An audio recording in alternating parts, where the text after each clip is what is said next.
তো WhatsApp guys, welcome back to another video of our channel. সকলকে জানাই শুভ নববর্ষ, আপনাদের নতুন বছর খুব ভালো কাটুক এই আশা রাখবো। তো আজকে এই ভিডিওতে আমরা কথা বলবো কিল বিল সোসাইটি নিয়ে, মাচ অ্যান্টিসিপেটেড মুভি যেটা সৃজিত মুখার্জি, সেই কিল বিল সোসাইটি নিয়ে কথা বলবো। দেখা যাক তো এটা কি হেমলককে ম্যাচ করতে পারলো না সেই নিয়ে এই ভিডিওতে আমরা কথা বলবো। কিন্তু ভিডিওটা শুরু করার আগে একটাই আবেদন, ভিডিওটা ভালো লাগলে ভিডিওটা লাইক করে দেবেন, চ্যানেলটা সাবস্ক্রাইব করে দেবেন। আর হ্যাঁ, আমরা সম্প্রতি নতুন একটা ক্রিকেটের চ্যানেল খুলেছি যেখানে আমরা আনফিল্টার্ড র আনকাট কথা বলবো ক্রিকেট নিয়ে। এখানে অ্যানালাইসিসের পাশাপাশি আপনারা মুছতেও পাবেন। তো ভিডিও ডিসক্রিপশনে চলে যান, ওখানে কিন্তু ওই চ্যানেলের লিঙ্ক থাকবে। এবং যদি আপনারা ক্রিকেট নিয়ে একটু যদি ইন্টারেস্টেড থাকেন তাহলে কিন্তু ওই চ্যানেলটিকে সাবস্ক্রাইব করবেন। আপনাদের আশা করবো এই কন্টেন্টটি ভালো লাগবে। এবার চলো ভিডিওতে ফেরা যাক। তো প্রথমেই আমি বলি, আপনারা যারা এখন ঠিক করেছেন যে কিল বিল সোসাইটি দেখতে যাবেন, তো আমি বলবো আপনারা যান, আপনারা হতাশ হবেন না। কিন্তু আপনারা যদি মনে করেন যে আপনারা সেই পুরোনো হেমলক সোসাইটির লেভেলের কোনো একটা কাজ দেখতে যাচ্ছেন, তাহলে আমি বলবো আপনারা কিন্তু এখানে হতাশ হবেন। তো ওরকম কোনো এক্সপেকটেশন নিয়ে যাবেন না। আমার পার্সোনালি ট্রেলার টিজার থেকে কিন্তু সেই এক্সপেকটেশন ছিল, কিন্তু সেই এক্সপেকটেশন কোথাও না কোথাও কিন্তু ফুলফিল হয়নি। যে কারণে কিন্তু বন্ধুরা আমি একটু হতাশ। কিন্তু ওভারঅল কি এটা একটা স্ট্যান্ডার্ড, আপনি যদি ফিল্ম হিসেবে দেখেন তাহলে কিন্তু এটা একটা বেশ ভালো সিনেমা। এই সিনেমার বেশ কিছু পজিটিভ দিক আমার কাছে রয়েছে, আবার বেশ কিছু নেগেটিভ দিকও রয়েছে। তো চলুন আজকে ভিডিওতে আলোচনা করা যায়।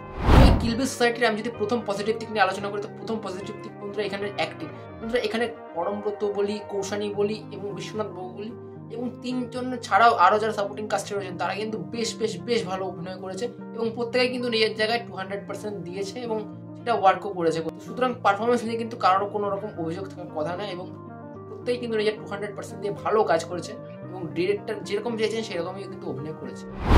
তো এবার যদি কথা বলি বন্ধুরা সেকেন্ড পজিটিভ দিক, তো সেকেন্ড পজিটিভ হচ্ছে এই সিনেমার কমেডি। হ্যাঁ বন্ধুরা, এই সিনেমায় কিছু কমেডি সিকোয়েন্স রয়েছে যেটা কিন্তু বিশ্বনাথ বাবু করেন এবং বিশ্বনাথ বাবু যতবারই স্ক্রিনে আসেন ততবারই কিন্তু আমাদের মুখে হাসি ফোটে এবং যে কমেডিটা রয়েছে খুব একদম স্টাইলাইজড ওয়েতে কমেডিটাকে পুল অফ করা হয়েছে এবং আপনারা কিন্তু হাসবেন এবং আমি কিন্তু পার্সোনালি খুব হেসেছি। তো এবার যদি আমরা কথা বলি এই ছবির থার্ড পজিটিভ দিক না, থার্ড পজিটিভ বন্ধুরা এই মুভিতে আমার লেগেছে সেটা হচ্ছে রেফারেন্সেস। হ্যাঁ বন্ধুরা, এই মুভিতে যে রেফারেন্সেসগুলো ইউজ করা হয়েছে, মানে যে ফোর্থ ওয়াল ব্রেক করে জোকস আনা হয়েছে, সেগুলো কিন্তু বেশ ভালো। যেমন এখানে একটা আমি আপনার সিকোয়েন্স বলছি, তো একটা জায়গায় পরমব্রত একটা ক্যারেক্টারকে বলছে যে হাতে কাঠটা নিয়ে খবরদার কিন্তু কিছু করতে যাবেন না, তাহলে কিন্তু মির্জাপুরের মতো অবস্থা যাবেন। তো যেখানে কিন্তু মানে মির্জাপুরের যে রেফারেন্সটা আনা হয়েছে এটা কিন্তু বেশ ভালো লাগতে পারে আপনাদের সকলের এবং আমার তো খুব ভালো লেগেছে পার্সোনালি। তো এই ধরনের রেফারেন্সেস এবং ফোর্থ ওয়াল ব্রেক করা জোক কিন্তু আপনার সৃজিত মুখার্জির মুভিতে দেখতে পাবেন এবং সৃজিত মুখার্জি এটা কোথাও না কোথাও গিয়ে একটা স্টাইল।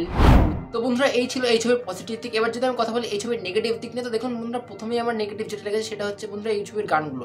এবং বন্ধুরা আপনি যদি হেমলক সোসাইটির সাথে কম্পেয়ার করেন তাহলে কিন্তু গানগুলো একদমই জমেনি। শুধু একটি গান বাদে আমার একটি গানই এই ছবির থেকে ভালো লেগেছে, সেটা হচ্ছে যে গানটি হচ্ছে ভালোবেসে বাসনি, ওই যে গানটি যেটা পরমব্রত এবং কৌশানী গাড়ি চালাতে চালাতে গায়। এই গানটি কিন্তু এখানে বেশ ভালো লাগছে এবং আমাদের কোথাও না কোথাও গিয়ে হেমলকের সেই পুরোনো মুহূর্তগুলো ফিরিয়ে দিচ্ছে। তো যে কারণে কিন্তু এই গানটি বেশ ভালোই লেগেছে। কিন্তু ওভারঅল বাকি গানগুলো আমার খুব একটা বেশি পছন্দ হয়নি, কারণ সেরকম নতুন কিছু আমি এই গানগুলোর মধ্যে পাইনি যেগুলো কিন্তু সৃজিতের পুরোনো ছবি, অর্থাৎ আপনি হেমলক সোসাইটি বলুন বা অটোগ্রাফ বলুন বা সেই ধরনের মুভিতে ছিল, সেখানে সেই জায়গাটা কিন্তু কোথাও না কোথাও গিয়ে এই ছবিতে মিসিং হয়েছে। তো বন্ধুরা এবার যদি আমরা কথা বলি সেকেন্ড নেগেটিভ দিক নিয়ে, তো এই মুভিটির সেকেন্ড নেগেটিভ দিক হচ্ছে বন্ধুরা গল্পটা কিন্তু বন্ধুরা ইটসেলফ কিন্তু খুব একটা ভালো গল্প না। এটা সৃজিত নিজের ইন্টারভিউতেই বলেছেন যে অ্যাঞ্জেলিনা জোলের জীবনের উপর ভিত্তি করে, জীবনের একটা ঘটনার উপর ভিত্তি করে এই মুভিটি তৈরি হয়েছে। কিন্তু আমার মনে হয় কোথাও না কোথাও গিয়ে হেমলক যে গল্পটা ছিল, হেমলক সোসাইটির যে মূল গল্পটা, সেটা কিন্তু অনেক ফার বেটার ছিল। যে কারণে কিন্তু এখানে এই গল্পটা খুব একটা নতুন কিছু অফার করে না আমাদের।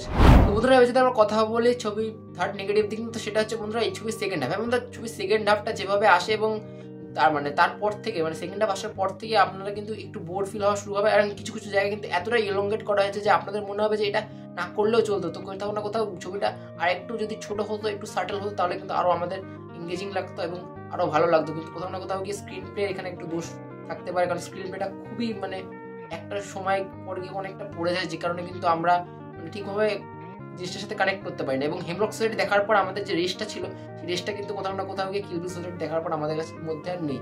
যে কারণে কিন্তু এটা একটা ডিসেন্ট সিনেমা। আপনারা চাইলে, আপনারা যদি এখনও মনে করেন, আপনারা অবশ্যই যান, গিয়ে দেখতে পারেন। এটা একটা ভালো ওয়ান টাইম ওয়াচ। কিন্তু সেকেন্ড হাফের জন্য কোথাও না কোথাও একটু আমি নিরাশ আছি।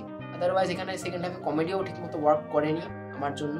তো এই ছিল আমার রিয়াকশন কিল বিল সোসাইটি নিয়ে। বাকি আপনারা দেখেছেন না দেখতে যাবেন ভাবছেন কমেন্টে জানান। ভিডিওটা ভালো লাগলে ভিডিওটা লাইক করুন, চ্যানেলটা সাবস্ক্রাইব করে দিন।